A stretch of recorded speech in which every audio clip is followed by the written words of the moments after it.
வந்தாரு, சினிமாவை ஆண்டாரு, கிளம்பிட்டாரு. கூட்டம் செய்யறதுன்னு சொல்றீங்களே, அதுக்கு காரணம் 30 வருஷம்.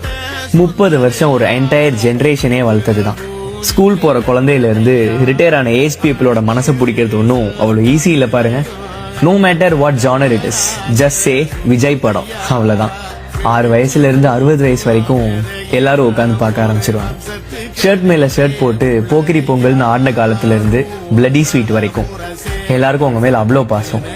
இதுக்கப்புறம் அண்ணா மாதிரி ஒரு ஹீரோவை நம்ம மக்கள் வர்ஷிப் பண்ணுவாங்களான்னு தெரியல.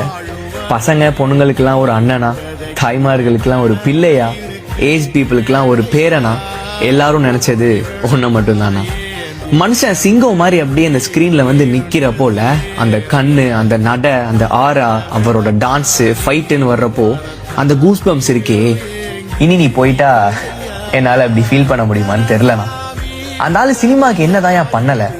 ஒரு மனுஷன் இவ்வளோ எஃபர்ட்லெஸ்ஸா சாமியா டான்ஸ் ஆட முடியும்னு காட்டினதே நீ தானண்ணா. இப்போ வேணா எல்லாரும் வேற வேற ஹீரோஸோட ஃபேன் ஆகிருக்கலாம், ஆனா சின்ன வயசுல எல்லாருமே அண்ணாவை ரசிக்காம இருந்திருக்கவே மாட்டாங்க. அவர் ஸ்கிரீன்ல வந்தாலே லாபம் தானே. அது பாக்ஸ் ஆஃபீஸா இருந்தாலும் சரி, ப்ரொடியூசரா இருந்தாலும் சரி, தியேட்டர் ஓனர்ஸா இருந்தாலும் சரி, நம்மள மாதிரி ஃபேன்ஸா இருந்தாலும் சரி.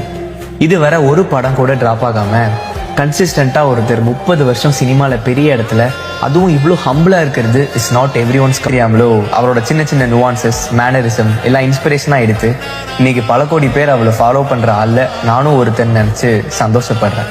I'll defend him in cinema for my entire life. உனக்குன்னு ஒரு அரண்மனை, உனக்குன்னு ஒரு ராஜ்யம், நீ ஸ்கிரீன்ல வந்தாலே வெடின்னு இருக்கிற காலத்தை விட்டுட்டு போறியேனா.